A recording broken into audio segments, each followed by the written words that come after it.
What's up, YouTube? Georgia Silver Hunter here with another coin roll hunt. Today, we'll be hunting pennies. It's been a good long while since I've hunted pennies, and I was at the bank and I had a little bit of extra cash in my wallet, and they happened to have this box.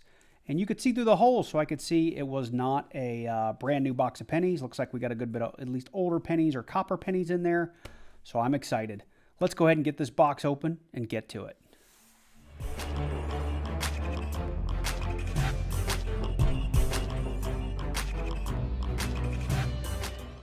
Before we get into this box of pennies, I wanted to talk to those of you that might be new to coin roll hunting and you're thinking about, what should I hunt? What should I get into? What's the easiest thing to get into? And the answer is pennies, right? It's $25 for a box.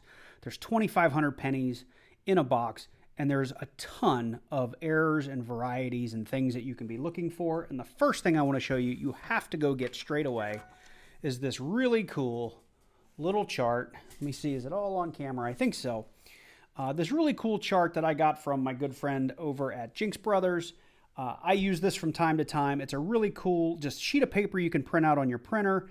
And as you find any of these, various pennies, you can just drop the penny in the square and then go back and put these under like a microscope or a magnifying glass to see if you might have one of the errors that are outlined on this sheet of paper. Now, you're going to see a lot of acronyms for things that you may not understand. A quick Google search will help you with that, but some easy things like DDO is a double die obverse. It means doubling on the front of the coin, right? In a specific place, usually within letters or on the president's heads or on their eyes or their nose or something like that, right? A DDR is a double die reverse, which means you might have that same doubling somewhere on the reverse side of the coin. An RPM would be a repunched mint mark, right? So these are all things you can look up online and find picture examples of these things. Two really good resources, pcgs.com for pictures and Variety Vista. But this is a great mat to start with if you are looking for pennies. Keep in mind the main thing outside of these errors you're looking for are wheat pennies, and they start, I believe, in 59 and go backwards. So that's the other thing we're pulling. And then anything 82 and earlier is made of copper. So you want to hang on to that too if you're trying to stack copper or you're hanging on to copper for the future, because copper is starting to get expensive. 82 is a mixed year. It's not on this sheet of paper anymore. It was on his first rendition, but you have to weigh them. If they weigh over 3 grams, then they are made of copper. If they're less than 3 grams, they are zinc with plated copper. The last thing I want to show you, and I have this in my description down below, you're either going to need one of these. This is a little digital microscope. I have a link in my description down below if you're looking for one. This one is fantastic. It works on a Mac or a PC. I've been using this for about 18 months, and it does absolutely great. Pennies are small. They're hard to look at. You're going to want something that does some magnification for you, or you're going to need a really good pair of these, which I have to use both because my eyes are starting to go. So magnifying glass, some really good readers that do 2 or 3 or 4 times magnification will help you go through pennies more quickly. But if you are in search of a digital microscope, go ahead, check out my description down below. I have an affiliate link to Amazon where you can find this really quickly and purchase one for yourself. It's really inexpensive. I want to say like $30 or something like that. But it's a great piece of equipment. All right, enough of me jabbering on. Let's get to these pennies, and I will bring you in at our first find. So our first find is actually going to be on opening the box. We have our first foreign. We've got an ender here. This is going to be a Canadian penny. I don't know if I'll be able to read the date. No, I don't think so. Oh, I can. 2007. So we have a 2007 Canadian ender. So we've got one foreign in the box already, and we haven't even opened up rolls. The nice thing is I do see a good mix of old and new pennies. So this should be an exciting hunt. So here we are on roll number 1, and we have our first wheat penny find of the box. It's a 1940. Let's have a look here. Well, it's actually on the front. I forgot. It is a 1940p, so it'll have no mint mark for a Philadelphia, or you'll have a D for Denver or S for San Francisco. This one is a little bit beat up, but it's a find, so we'll put it up on the board. I mentioned earlier about being able to weigh coins. This is something else I have in my description down below. It is a great small weight digital scale, and the really good example here is like I had a 1983 One of the finds you can have is a 1983 that weighs copper. So 83, it's a, they did do an 83, I think, by mistake in copper. And you can just throw it on the scale. And 2.5 grams is what a zinc penny weighs. I want to say a copper penny is, well, let's see, we got a 1940s right here. Let's throw it on. A copper penny weighs 3.1 to 3.2. So that's the really easy way to tell the two apart. So if you are in need of a small scale, again, check out my description down below. This is a great scale. And you can see I practice what I preach. I'm actually using my good old mat to drop stuff on as I find it, and I will be checking those things under the scope probably every 5 to 10 rolls. We're on roll number 3, and we have, which is technically our first foreign in the box, although we know we have an ender coming. We have Canadian 1982. So we know we'll have at least 2 foreigns in the box. I'm sure a lot more. So we're on roll number 4, and I'm just bringing you in. It's my first one of the box. It is a 2009 penny because it's got the formative years on the back. There were 4 designs on the back of this penny. It was a limited mintage that year, lower than most other penny years. This one's not in great shape, and I have rolls and rolls of these that I picked up from a collection dump at the bank. But I'll pull it out and I'll put it on the mat just so we can keep track and look for some of the errors. So we're 10 rolls in. We have a respectable cup of copper going. That said, we're hurting on wheat pennies. We've only gotten this one 1940 wheat penny, and I would figure by now we should have at least had 2 or 3, maybe 4.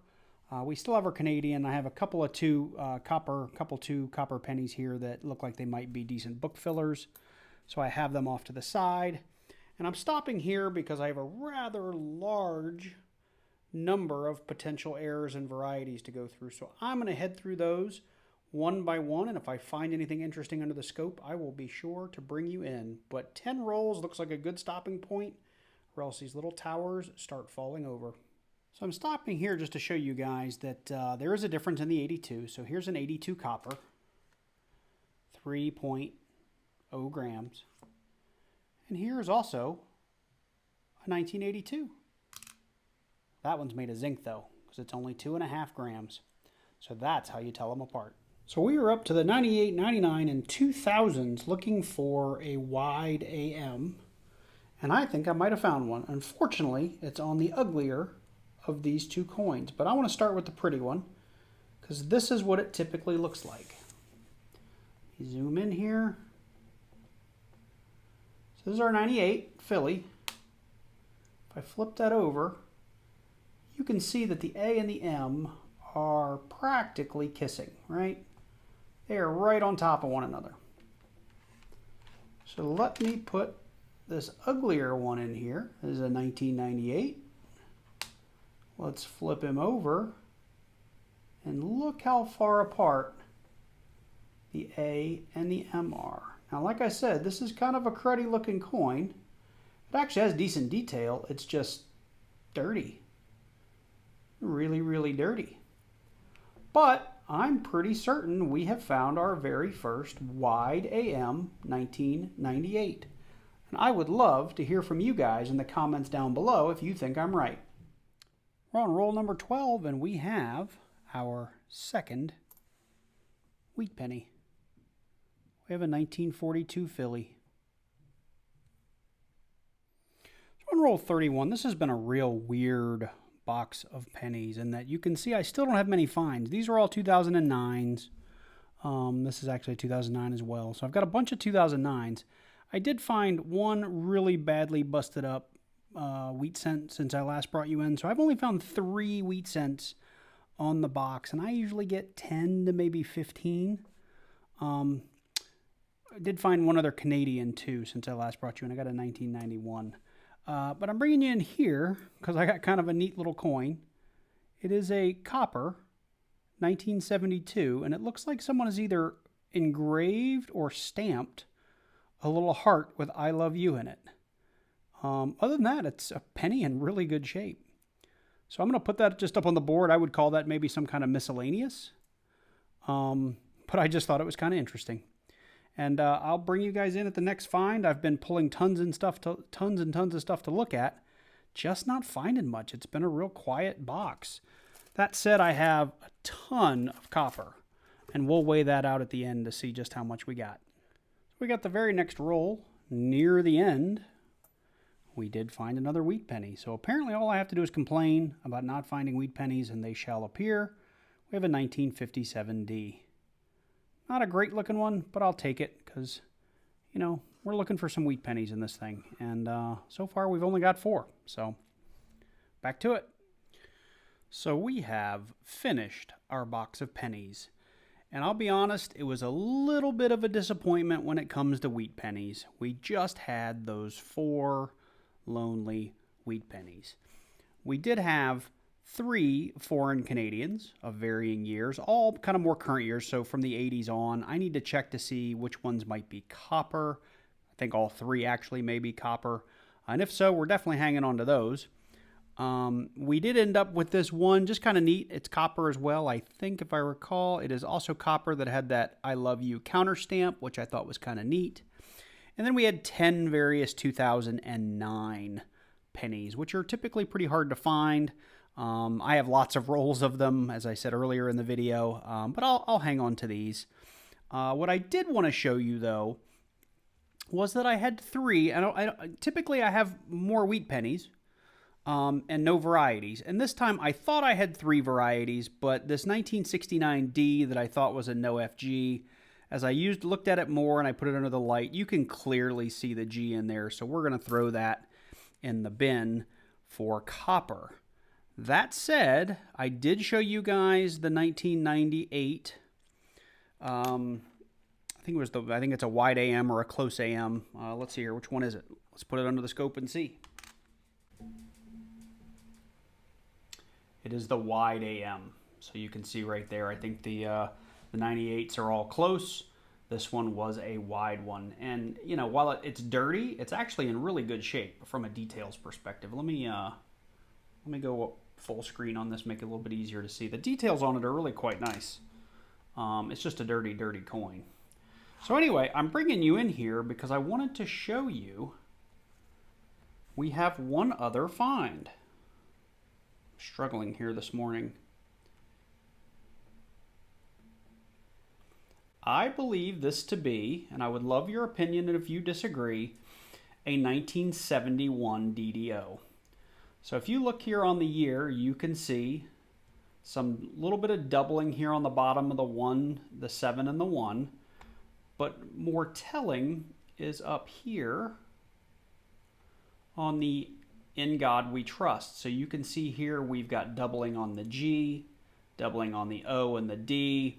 And if you look really closely, you can also see some doubling up here on the E. Let me move it over so it's maybe a little better focused.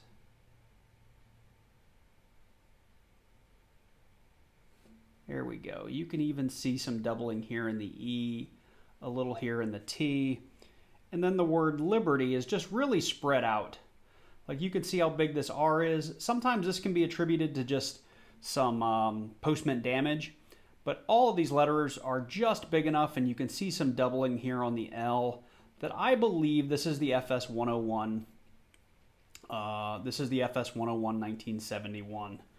To go with that, I just to show you guys, I did, come on, there it is. I pulled up Variety Vista for the 1971D DDO, and here, let me zoom in. You can see here I have the same doubling on the G and the O. I have a little bit of this doubling that you see on the word in, and the OD you can see very clearly there. So I have more of the markers, but this is enough for me, and actually the E on the we is very similar to what I have. And let me just show you the date. Let's see here, the 7 and the 1. You can see here you've got just a little bit of that 1 and the 7 poking out of the bottom. So I'm pretty certain that I have a 1971 DDO. I looked it up on PCGS. If this coin were in extra fine 40, it's a 30. I think it was a $32 to $35 coin. So I'm going to do some more research on that. I really hope that it is worth something like that, but I don't think I have one in extra fine condition. So the last thing I wanted to share with you guys is that we got a mountain of copper. This is a kind of large red solo cup. This is a mountain of copper. I've already done the math on it, and I'll just put it here on camera so you guys can see it. We had, if you take the weight of the cup out, just over 3 pounds of copper. I didn't count all of the pennies in there, but according to the interwebs, our good friend Google, there are about 145 copper pennies per pound, which means we've got roughly $4.42 or 442 pennies in that cup.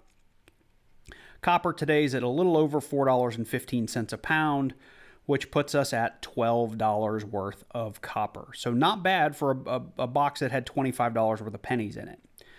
Now, if I take the $4.42 out of the $12, I really have $7.61 in profit. So all in all, not a bad box of pennies from a value perspective. I was just hoping to find more pennies. So with that, I think I'm going to wrap it up here. I hope you enjoyed this video. I haven't done pennies in a while, and I was reminded how very long it takes to do a box of pennies properly. I probably spent the better part of 2 or 3 hours doing this box. I mean, typically I can rip through a box of halves in about 30 to 45 minutes, even checking for DDOs and DDRs and that sort of thing. So, but pennies it was a lot of fun. You know, there's just so much to look for and look at. So anyway, if you've made it this far in the video, I hope you enjoyed it. I hope you learned something. If you did, you know, think about going down and clicking on that like button, leaving me a comment, and click on that subscribe button. And then go ahead and click on that bell and select all so you get notified every time I release a new video. So thank you so much for coming. Thank you for staying to the end. You guys take care, and I will see you in the next one.